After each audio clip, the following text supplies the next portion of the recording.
விநாயகர் துதி. பிடியதன் உருமை கொளமிகு கரியது வடி கொடுத்தனதடி வழிபடும் அவரிடர் கடி கணபதி வர அருளி நன்மிகு கொடை வடிவினர் பயில் வலி வலமுறை இறையே வடிவினர் பயில் வலி வலமுறை இறையே. சமயக்குறவர் நால்வர் துதி. ஊழியர்கோன் வெப்பொழித்த புகழியர்கோன் கடல் போற்றி ஆழிமிசை கல்மிதப்பில் அணைந்த பிரான் அடி போற்றி வாழி திரு நாவலூர் வந்துள்ள பதம் போற்றி ஊழிமணி திருவாத ஊர திருத்தாள் போற்றி. திருச்சிற்றம்பலம். அடியவர்கள் அனைவருக்கும் எனது அன்பான வணக்கம். இன்று நாம் பார்க்க போகும் பாடல் பித்தா பிறை சூடி என்ற சுந்தரப்பெருமான் அருளிய தேவாரமாகும். சுந்தரப்பெருமானின் பதியங்கள் திருமுறையில் 7ஆம் திருமுறை என்று நாம் சொல்வோம். அதில் முதல் பாடலாக இந்த பித்தா பிறை சூடி இருக்கிறது. இறைவனையே பித்தா என்று சுந்தரப்பெருமான் அழைக்க காரணம் என்ன? அதை தெரிந்து கொள்ள வேண்டுமானால் சுந்தரப்பெருமானின் வரலாறை தெரிந்து கொள்ள வேண்டும். அதற்கு முன்னால் நாம் எல்லோரும் ஒரு விஷயத்தையும் நினைவில் கொள்ள வேண்டும். சிவன் அடியார்களின் முதன்மையானவர்கள் நம் நாயன்மார்கள். அவர்களை நாயன்மார்கள் என்று அழைக்கிறோம். நாயன்மார்கள் எத்தனை பேர் என்பது எத்தனை பேருக்கு தெரிந்திருக்கும்? உங்களுக்கு எத்தனை பேருக்கு தெரிந்திருக்கும்? 63 நாயன்மார். இவர்களின் வரலாறு எப்படி உலகத்துக்கு தெரிய வந்தது? இனிவர் நாட்களில் அதை பற்றி விரிவாக பேசலாம்.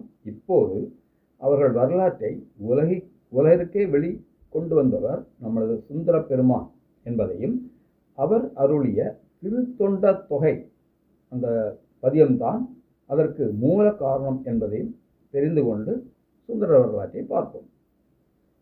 சுந்தரமூர்த்தி நாயனார் தோன்றிய நாடானது சோழ நாட்டிற்கும் தொண்டை நாட்டிற்கும் நடுவே உள்ள திருமுனைப்பாடி நாடு ஆகும். அத்திருநாட்டில் திருநாவலூர் என்ற ஊரில் தடையனார் இசைஞானியார் என்ற தம்பதிகளுக்கு மகனாக தோன்றினார் சுந்தரர். பெற்றோர் அவருக்கு இட்ட பெயர் நம்பி ஆரூரர் என்ற பெயராகும்.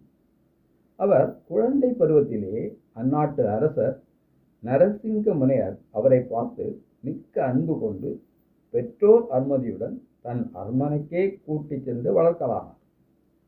திருமண பருவம் வந்தவுடன் சடங்கதியார் என்பவரின் புதல்வியை அவருக்கு மனம் புரிவிக்க பெரியவர்கள் முடிவு செய்தனர். திருமண நாள் வந்தது. சுந்தர பெருமான் மணக்கோலம் பூண்டு பரிவாரங்களுடன் புடைசூழ மணப்பெண்ணின் வீட்டுக்கு வந்து திருமண பந்தலை அடைந்தார்.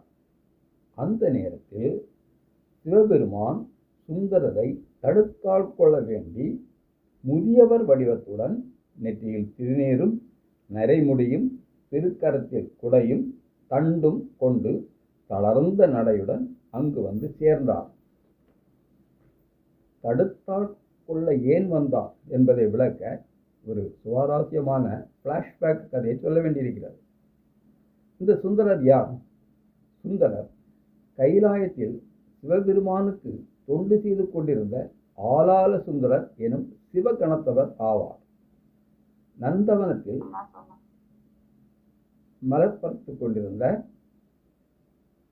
பார்வதி தேவிக்கு பணிவிடை செய்து கொண்டிருந்த கமலினி மற்றும் அனிந்திதை மீது மனம் சென்றதால் சிவபெருமான் அவரை பூமிக்கு சென்று அவர்களை திருமணம் செய்து மகிழ்ந்து மீண்டும் சிவத்தொண்டில் ஈடுபட இங்கே வந்தடைவாயாக என்று கூறினார்.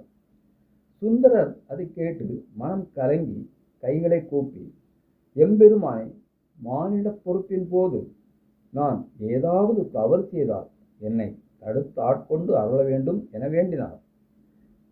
இறைவனும் வேறொரு பெண்ணை சுந்தரர் மனம் புரிந்த நேரத்தில் அவரை தடுத்தாட்கொள்ளத்தான் இந்த நாடகத்தை நடத்தலானார்.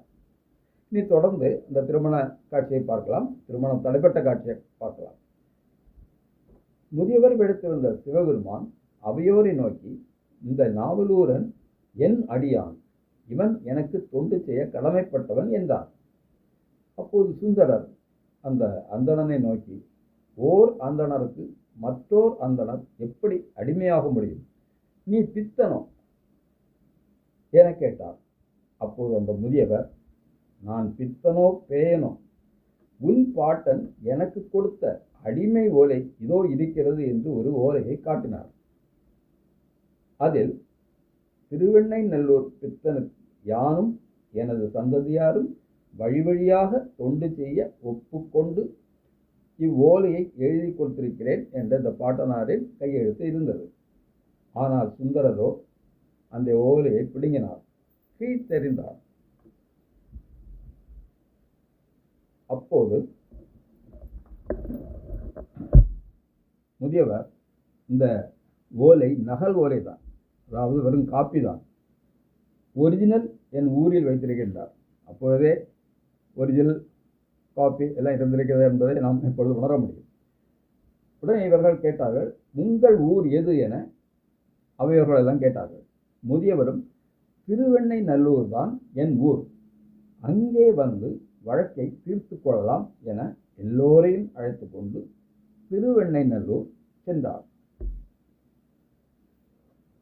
திருவெண்ணைநல்லூர் வந்த முதியவர் அவையோரிடம் தனது வழக்கை எடுத்துரைத்தார். அவர் கையில் இருந்த ஒரிஜினல் ஓலையும் சுந்தரரின் பாட்டனாரின் கையெழுத்து சான்றாக கொண்டு காட்டினார். பெரியவர்கள் அந்த கையெழுத்தை பார்த்தனர். சொல்லப்போனால் வெரிஃபிகேஷன் செய்தனர். கையெழுத்து உண்மைதான் என தீர்ப்பு கூறி சுந்தரரை முதியவருடன் போகச் சொன்னார். ஓகே,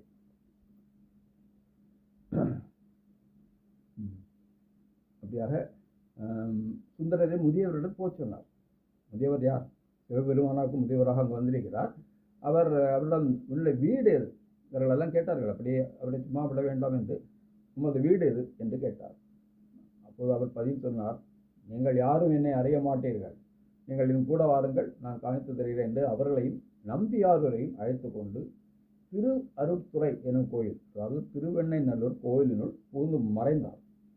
அவரை காணாத நம்பியாரூர் அவரை பின்தொடர்ந்து அழைக்க, உமையாளோடு இறைவன் விடைமேல் எழுந்தருளி சுந்தரரிடம் சொல்கிறார், நீ எனக்கு முன்னமே தொண்டன், நீ பிறர்பால் வைத்த பற்று காரணமாகத்தான் உன்னை ஆட்கொண்டேன் என்றார். நீ என்னிடம் வன்மை பேசியதால், வழக்குரைத்தார் அல்லவா, என்னிடம் வன்மை பேசியதால் வன் தொண்டன் என்ற பெயர் உனக்கு பெறும் என்றார்.